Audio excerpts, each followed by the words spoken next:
The 39 Steps by John Buchan. Chapter 1. The Man Who Died. I returned from the city about 3 o'clock on that May afternoon pretty well disgusted with life. I had been 3 months in the old country, and was fed up with it. If anyone had told me a year ago that I would have been feeling like that, I should have laughed at him, but there was the fact. The weather made me liverish. The talk of the ordinary Englishman made me sick. I couldn't get enough exercise, and the amusements of London seemed as flat as soda water that has been standing in the sun. Richard Hannay, I kept telling myself, you have got into the wrong ditch, my friend, and you had better climb out. It made me bite my lips to think of the plans I had been building up those last years in Bulawayo. I had got my pile, not one of the big ones, but good enough for me, and I had figured out all kinds of ways of enjoying myself. My father had brought me out from Scotland at the age of 6, and I had never been home since, so England was a sort of Arabian Nights to me, and I counted on stopping there for the rest of my days. But from the first I was disappointed with it. In about a week I was tired of seeing sights, and in less than a month I had had enough of restaurants and theaters and race meetings. I had no real pal to go about with, which probably explains things. Plenty of people invited me to their houses, but they didn't seem much interested in me. They would fling me a question or two about South Africa, and then get on to their own affairs. A lot of imperialist ladies asked me to tea to meet schoolmasters from New Zealand and editors from Vancouver, and that was the dismalest business of all. Here was I, 37 years old, sound in wind and limb, with enough money to have a good time, yawning my head off all day. I had just about settled to clear out and get back to the veldt, for I was the best board man in the United Kingdom. That afternoon I had been worrying my brokers about investments to give my mind something to work on, and on my way home I turned into my club, rather a pothouse, which took in colonial members. I had a long drink and read the evening papers. They were full of the row in the Near East, and there was an article about Karolides, the Greek premier. I rather fancied the chap. From all accounts he seemed the one big man in the show, and he played a straight game too, which was more than could be said for most of them. I gathered that they hated him pretty blackly in Berlin and Vienna, but that we were going to stick by him, and one paper said that he was the only barrier between Europe and Armageddon. I remember wondering if I could get a job in those parts. It struck me that Albania was the sort of place that might keep a man from yawning. About 6 o'clock I went home, dressed, dined at the Café Royal, and turned into a music hall. It was a silly show, all cappering women and monkey-faced men, and I did not stay long. The night was fine and clear as I walked back to the flat I had hired near Portland Place. The crowd surged past me on the pavements, busy and chattering, and I envied the people for having something to do. These shopgirls and clerks and dandies and policemen had some interest in life that kept them going. I gave half a crown to a beggar because I saw him yawn. He was a fellow sufferer.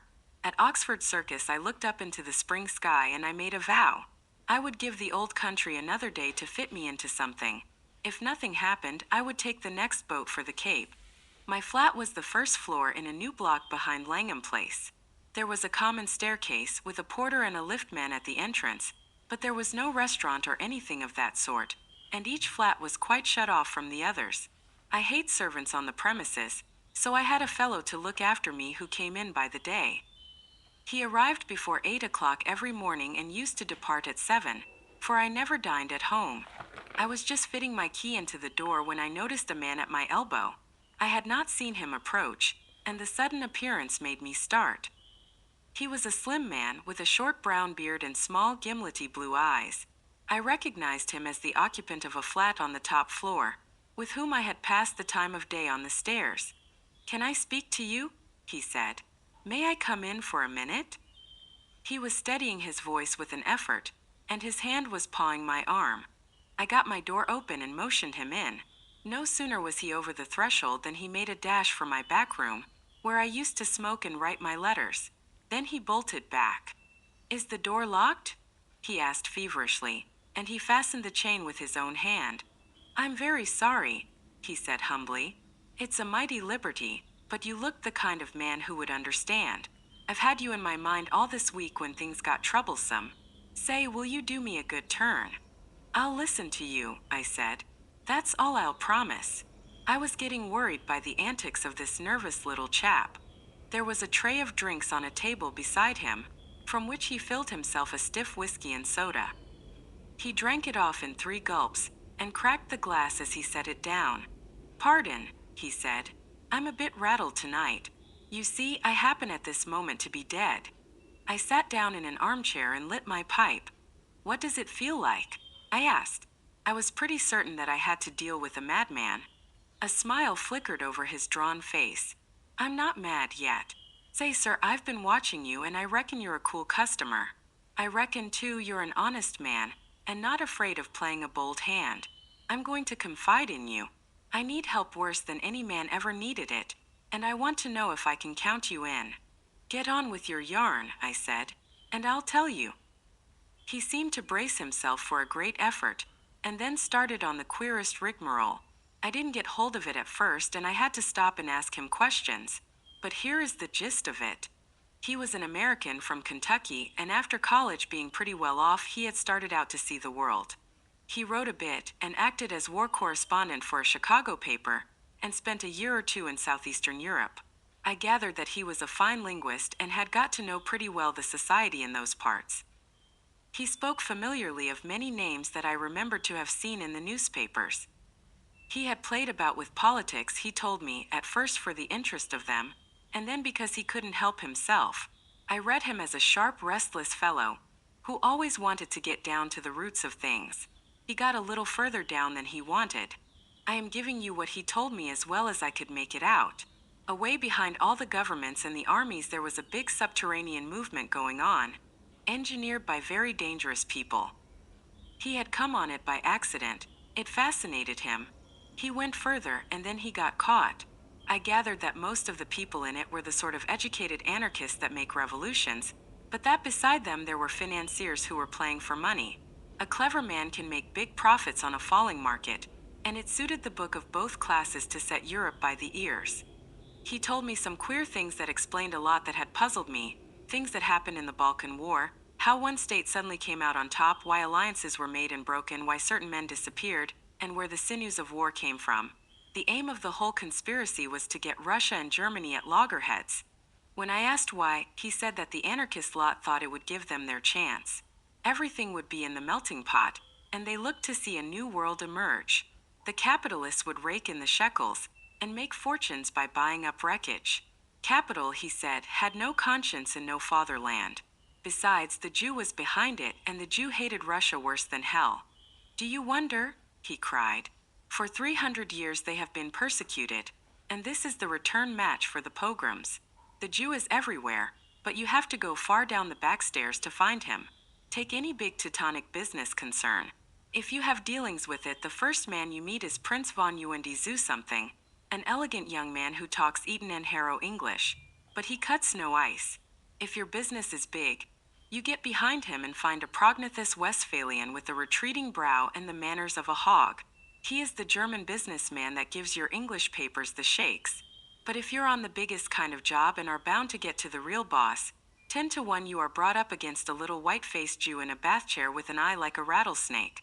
Yes, sir, he is the man who is ruling the world just now, and he has his knife in the empire of the Tsar, because his aunt was outraged and his father flogged in some one-horse location on the Volga. I could not help saying that his Jew-anarchists seemed to have got left behind a little. Yes and no, he said. They won up to a point, but they struck a bigger thing than money, a thing that couldn't be bought, the old elemental fighting instincts of man. If you're going to be killed, you invent some kind of flag and country to fight for, and if you survive, you get to love the thing. Those foolish devils of soldiers have found something they care for, and that has upset the pretty plan laid in Berlin and Vienna. But my friends haven't played their last card by a long sight. They've gotten the ace up their sleeves, and unless I can keep alive for a month, they are going to play it and win. But I thought you were dead, I put in.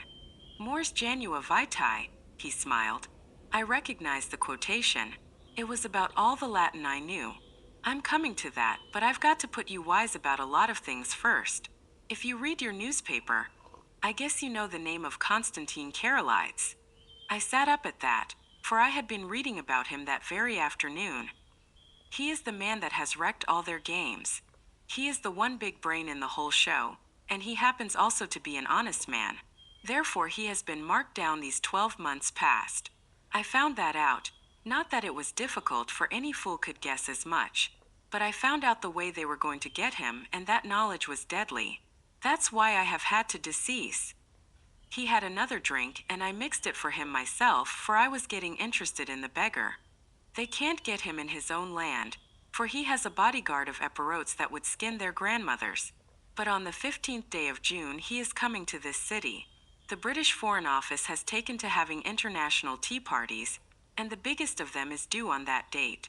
Now Carolides is reckoned the principal guest, and if my friends have their way he will never return to his admiring countrymen. That's simple enough anyhow, I said. You can warn him and keep him at home. And play their game, he asked sharply. If he does not come they win, for he's the only man that can straighten out the tangle. And if his government are warned he won't come, for he does not know how big the stakes will be on June the 15th. What about the British government? I said. They're not going to let their guests be murdered. Tip them the wink and they'll take extra precautions. No good. They might stuff your city with plainclothes detectives and double the police, and Constantine would still be a doomed man. My friends are not playing this game for candy. They want a big occasion for the taking off, with the eyes of all Europe on it. He'll be murdered by an Austrian, and there'll be plenty of evidence to show the connivance of the big folk in Vienna and Berlin. It will all be an infernal lie, of course, but the case will look black enough to the world. I'm not talking hot air, my friend. I happen to know every detail of the hellish contrivance, and I can tell you it will be the most finished piece of blackguardism since the Borgias. But it's not going to come off if there's a certain man who knows the wheels of the business alive right here in London on the 15th day of June. And that man is going to be your servant, Franklin P. Scudder. I was getting to like the little chap. His jaw had shut like a rat trap, and there was the fire of battle in his gimlety eyes. If he was spinning me a yarn he could act up to it. Where did you find out this story? I asked. I got the first hint in an inn on the Aachen Sea in Tyrol. That set me inquiring, and I collected my other clues in a fur shop in the Galician quarter of Buda, in a stranger's club in Vienna, and in a little bookshop off the Racknitzstrasse in Leipzig. I completed my evidence 10 days ago in Paris. I can't tell you the details now, for it's something of a history. When I was quite sure in my own mind, I judged it my business to disappear. And I reached this city by a mighty queer circuit. I left Paris a dandified young French-American, and I sailed from Hamburg a Jew diamond merchant. In Norway I was an English student of Ibsen collecting materials for lectures, but when I left Bergen I was a cinema man with special ski films. And I came here from Leith with a lot of pulpwood propositions in my pocket to put before the London newspapers. Till yesterday I thought I had muddied my trail some, and was feeling pretty happy. Then the recollection seemed to upset him, and he gulped down some more whiskey. Then I saw a man standing in the street outside this block. I used to stay close in my room all day, and only slip out after dark for an hour or two. I watched him for a bit from my window, and I thought I recognized him. He came in and spoke to the porter. When I came back from my walk last night, I found a card in my letterbox. It bore the name of the man I want least to meet on God's earth. I think that the look in my companion's eyes, the sheer naked scare on his face, completed my conviction of his honesty. My own voice sharpened a bit as I asked him what he did next. I realized that I was bottled as sure as a pickled herring, and that there was only one way out. I had to die. If my pursuers knew I was dead, they would go to sleep again.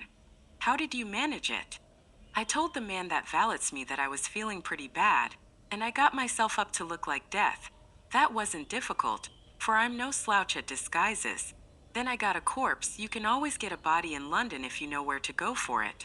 I fetched it back in a trunk on the top of a four-wheeler, and I had to be assisted upstairs to my room. You see, I had to pile up some evidence for the inquest. I went to bed and got my man to mix me a sleeping draught, and then told him to clear out. He wanted to fetch a doctor, but I swore some and said I couldn't abide leeches. When I was left alone, I started in to fake up that corpse. He was my size, and I judged had perished from too much alcohol, so I put some spirits handy about the place. The jaw was the weak point in the likeness, so I blew it away with a revolver. I dare say there will be somebody tomorrow to swear to having heard a shot, but there are no neighbors on my floor, and I guessed I could risk it. So I left the body in bed dressed up in my pajamas, with a revolver lying on the bedclothes and a considerable mess around. Then I got into a suit of clothes I had kept waiting for emergencies. I didn't dare to shave for fear of leaving tracks, and besides, it wasn't any kind of use my trying to get into the streets. I had had you in my mind all day, and there seemed nothing to do but to make an appeal to you. I watched from my window till I saw you come home, and then slipped down the stair to meet you.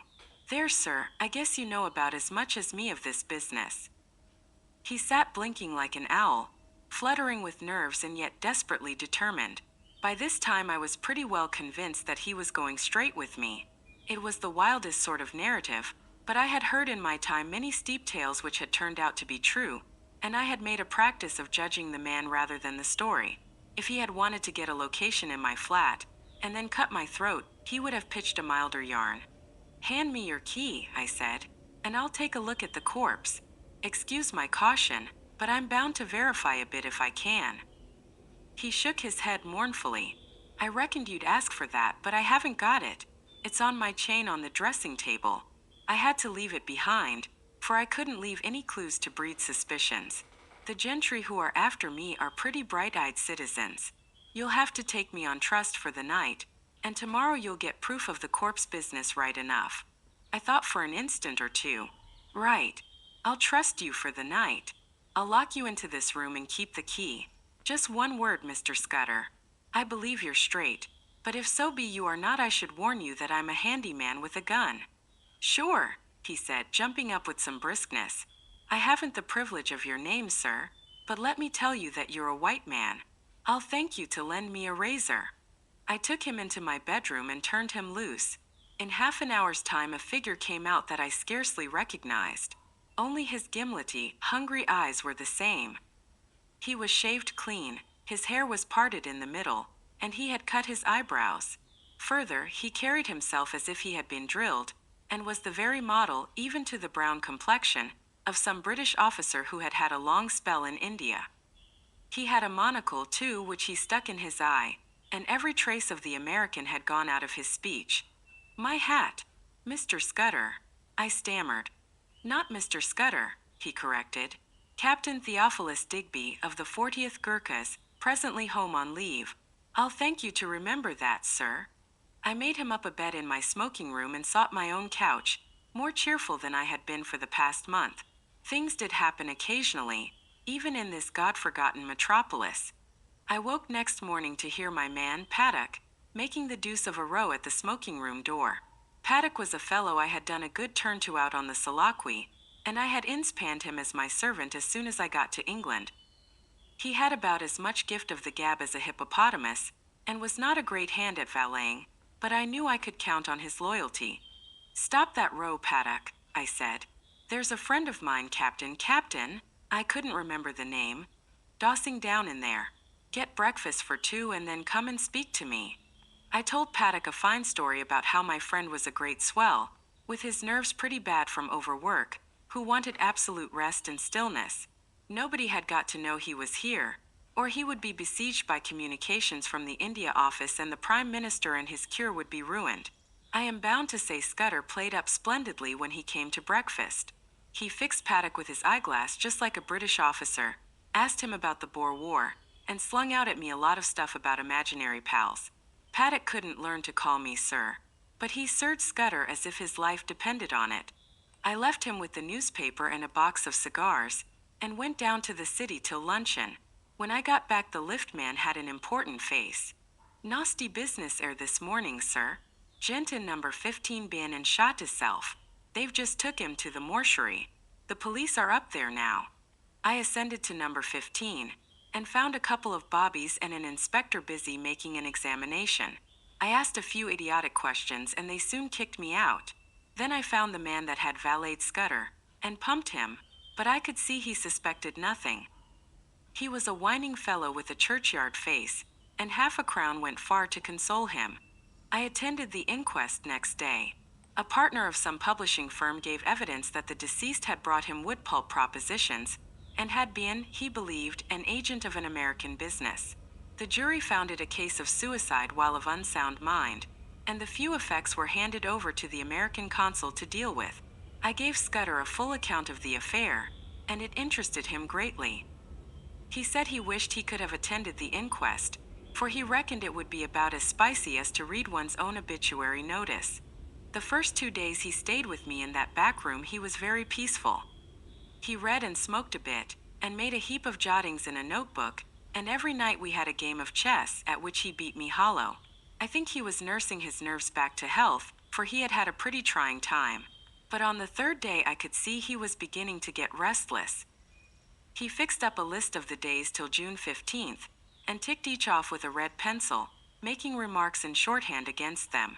I would find him sunk in a brown study, with his sharp eyes abstracted, and after those spells of meditation he was apt to be very despondent. Then I could see that he began to get edgy again. He listened for little noises, and was always asking me if Paddock could be trusted.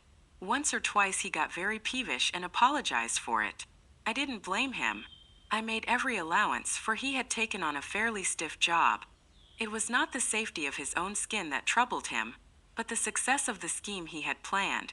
That little man was clean grit all through, without a soft spot in him. One night he was very solemn. "Say, Hannay," he said, "I judge I should let you a bit deeper into this business. I should hate to go out without leaving somebody else to put up a fight." And he began to tell me in detail what I had only heard from him vaguely. I did not give him very close attention. The fact is, I was more interested in his own adventures than in his high politics. I reckoned that Carolides and his affairs were not my business, leaving all that to him. So a lot that he said slipped clean out of my memory. I remember that he was very clear that the danger to Carolides would not begin till he had got to London, and would come from the very highest quarters, where there would be no thought of suspicion. He mentioned the name of a woman, Julia Czechenii, as having something to do with the danger. She would be the decoy, I gathered, to get Carolides out of the care of his guards. He talked, too, about a black stone and a man that lisped in his speech, and he described very particularly somebody that he never referred to without a shudder, an old man with a young voice who could hood his eyes like a hawk. He spoke a good deal about death, too. He was mortally anxious about winning through with his job, but he didn't care a rush for his life. I reckon it's like going to sleep when you are pretty well tired out, and waking to find a summer day with the scent of hay coming in at the window. I used to thank God for such mornings way back in the bluegrass country, and I guess I'll thank him when I wake up on the other side of Jordan. Next day he was much more cheerful, and read the life of Stonewall Jackson much of the time. I went out to dinner with a mining engineer I had got to see on business, and came back about 10:30 in time for our game of chess before turning in. I had a cigar in my mouth, I remember, as I pushed open the smoking room door. The lights were not lit, which struck me as odd.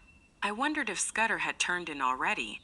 I snapped the switch, but there was nobody there. Then I saw something in the far corner which made me drop my cigar, and fall into a cold sweat. My guest was lying sprawled on his back. There was a long knife through his heart which skewered him to the floor. Chapter 2. The Milkman Sets Out on His Travels. I sat down in an armchair and felt very sick. That lasted for maybe 5 minutes, and was succeeded by a fit of the horrors. The poor staring white face on the floor was more than I could bear, and I managed to get a tablecloth and cover it. Then I staggered to a cupboard, found the brandy and swallowed several mouthfuls. I had seen men die violently before. Indeed, I had killed a few myself in the Matabele War, but this cold-blooded indoor business was different. Still, I managed to pull myself together. I looked at my watch and saw that it was 10:30. An idea seized me, and I went over the flat with a small tooth comb. There was nobody there, nor any trace of anybody, but I shuttered and bolted all the windows and put the chain on the door. By this time my wits were coming back to me, and I could think again. It took me about an hour to figure the thing out, and I did not hurry, for unless the murderer came back, I had till about 6 o'clock in the morning for my cogitations. I was in the soup, that was pretty clear. Any shadow of a doubt I might have had about the truth of Scudder's tale was now gone. The proof of it was lying under the tablecloth. The men who knew that he knew what he knew had found him, and had taken the best way to make certain of his silence. Yes, but he had been in my rooms 4 days, and his enemies must have reckoned that he had confided in me. So I would be the next to go.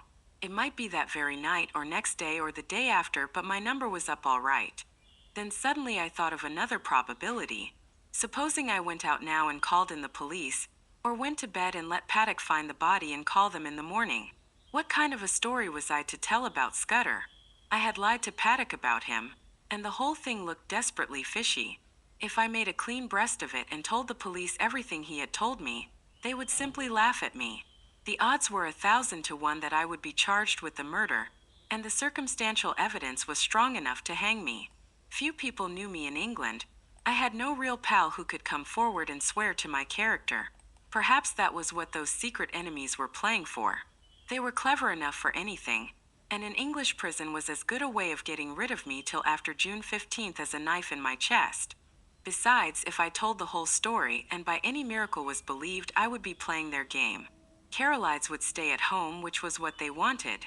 Somehow or other, the sight of Scudder's dead face had made me a passionate believer in his scheme. He was gone, but he had taken me into his confidence, and I was pretty well bound to carry on his work. You may think this ridiculous for a man in danger of his life, but that was the way I looked at it.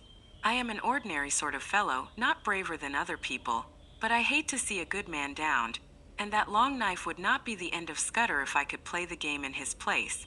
It took me an hour or two to think this out, and by that time I had come to a decision.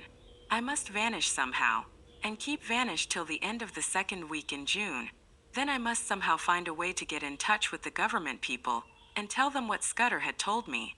I wished to heaven he had told me more, and that I had listened more carefully to the little he had told me. I knew nothing but the barest facts.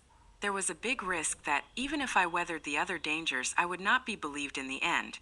I must take my chance of that, and hope that something might happen which would confirm my tale in the eyes of the government. My first job was to keep going for the next 3 weeks. It was now the 24th day of May, and that meant 20 days of hiding before I could venture to approach the powers that be. I reckoned that 2 sets of people would be looking for me: Scudder's enemies to put me out of existence, and the police who would want me for Scudder's murder. It was going to be a giddy hunt, and it was queer how the prospect comforted me. I had been slack so long that almost any chance of activity was welcome. When I had to sit alone with that corpse and wait on fortune, I was no better than a crushed worm. But if my next safety was to hang on my own wits, I was prepared to be cheerful about it. My next thought was whether Scudder had any papers about him to give me a better clue to the business. I drew back the tablecloth and searched his pockets, for I had no longer any shrinking from the body. The face was wonderfully calm for a man who had been struck down in a moment. There was nothing in the breast pocket, and only a few loose coins and a cigar holder in the waistcoat. The trousers held a little penknife and some silver, and the side pocket of his jacket contained an old crocodile skin cigar case. There was no sign of the little black book in which I had seen him making notes. That had no doubt been taken by his murderer. But as I looked up from my task, I saw that some drawers had been pulled out in the writing table. Scudder would never have left them in that state, for he was the tiddiest of mortals. Someone must have been searching for something, perhaps for the pocketbook. I went round the flat and found that everything had been ransacked. The inside of books, drawers, cupboards, boxes, even the pockets of the clothes in my wardrobe, and the sideboard in the dining room. There was no trace of the book. Most likely the enemy had found it, but they had not found it on Scudder's body. Then I got out an atlas and looked at a big map of the British Isles. My notion was to get off to some wild district, where my veldcraft would be of some use to me, for I would be like a trapped rat in a city. I considered that Scotland would be best, for my people were Scotch and I could pass anywhere as an ordinary Scotsman. I had half an idea at first to be a German tourist, for my father had had German partners, and I had been brought up to speak the tongue pretty fluently, not to mention having put in 3 years prospecting for copper in German Damerland. But I calculated that it would be less conspicuous to be a Scot, and less in a line with what the police might know of my past. I fixed on Galloway as the best place to go. It was the nearest wild part of Scotland so far as I could figure it out, and from the look of the map was not over thick with population. A search in Bradshaw informed me that a train left St. Pancras at 7:10, which would land me at any Galloway station in the late afternoon. That was well enough, but a more important matter was how I was to make my way to St. Pancras, for I was pretty certain that Scudder's friends would be watching outside. This puzzled me for a bit. Then I had an inspiration, on which I went to bed and slept for 2 troubled hours. I got up at 4 and opened my bedroom shutters. The faint light of a fine summer morning was flooding the skies, and the sparrows had begun to chatter. I had a great revulsion of feeling, and felt a God-forgotten fool. My inclination was to let things slide, and trust to the British police taking a reasonable view of my case. But as I reviewed the situation, I could find no arguments to bring against my decision of the previous night, so with a wry mouth I resolved to go on with my plan. I was not feeling in any particular funk, only disinclined to go looking for trouble, if you understand me.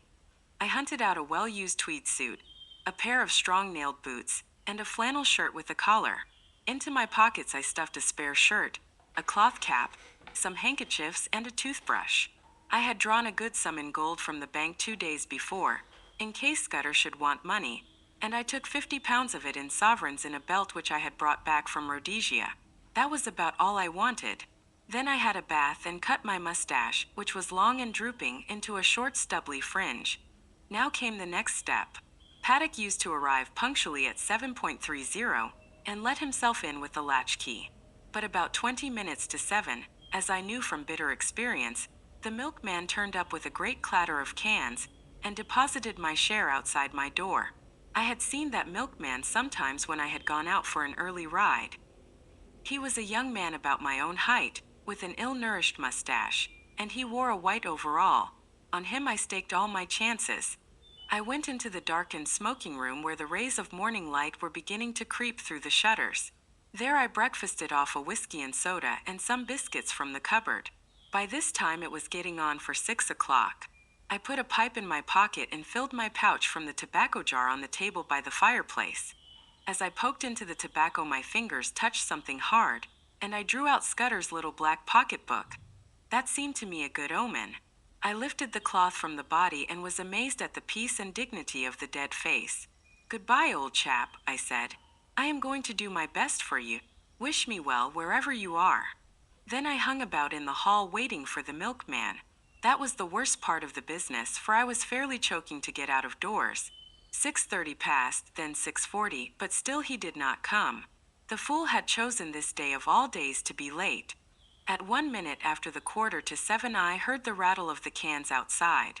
I opened the front door, and there was my man, singling out my cans from a bunch he carried and whistling through his teeth. He jumped a bit at the sight of me. "Come in here a moment," I said. "I want a word with you." And I led him into the dining room. "I reckon you're a bit of a sportsman," I said, "and I want you to do me a service. Lend me your cap and overall for 10 minutes, and here's a sovereign for you." His eyes opened at the sight of the gold, and he grinned broadly. "What's the jime?" he asked. "A bet," I said. "I haven't time to explain, but to win it I've got to be a milkman for the next 10 minutes. All you've got to do is to stay here till I come back. You'll be a bit late, but nobody will complain, and you'll have that quid for yourself." "Right-o," he said cheerily. "I ain't the man to spoil a bit of sport. 'Ere's the rig, guv'nor." I stuck on his flat blue hat and his white overall, picked up the cans, banged my door, and went whistling downstairs. The porter at the foot told me to shut my jaw, which sounded as if my makeup was adequate. At first I thought there was nobody in the street. Then I caught sight of a policeman 100 yards down, and a loafer shuffling past on the other side. Some impulse made me raise my eyes to the house opposite, and there at a first-floor window was a face. As the loafer passed he looked up, and I fancied a signal was exchanged. I crossed the street, whistling gaily and imitating the jaunty swing of the milkman. Then I took the first side street, and went up a left-hand turning which led past a bit of vacant ground. There was no one in the little street, so I dropped the milk cans inside the hoarding and sent the cap and overall after them. I had only just put on my cloth cap when a postman came round the corner. I gave him good morning, and he answered me unsuspiciously. At the moment the clock of a neighboring church struck the hour of 7. There was not a second to spare. As soon as I got to Euston Road I took to my heels and ran. The clock at Euston Station showed 5 minutes past the hour. At St. Pancras I had no time to take a ticket, let alone that I had not settled upon my destination. A porter told me the platform, and as I entered it I saw the train already in motion. 2 station officials blocked the way, but I dodged them and clambered into the last carriage. 3 minutes later, as we were roaring through the northern tunnels, an irate guard interviewed me. He wrote out for me a ticket to Newton Stewart, a name which had suddenly come back to my memory, and he conducted me from the first-class compartment where I had ensconced myself to a third-class smoker, occupied by a sailor and a stout woman with a child. He went off grumbling, and as I mopped my brow I observed to my companions in my broadest Scots that it was a sore job catching trains. I had already entered upon my part. "The impudence o' that Jaird," said the lady bitterly. He needed a Scotch tongue to pit him in his place. He was complainin' o' this we no hain a ticket and her no fower till August 12th, and he was objectin' to this gentleman spittin'. The sailor morosely agreed, and I started my new life in an atmosphere of protest against authority. I reminded myself that a week ago I had been finding the world dull,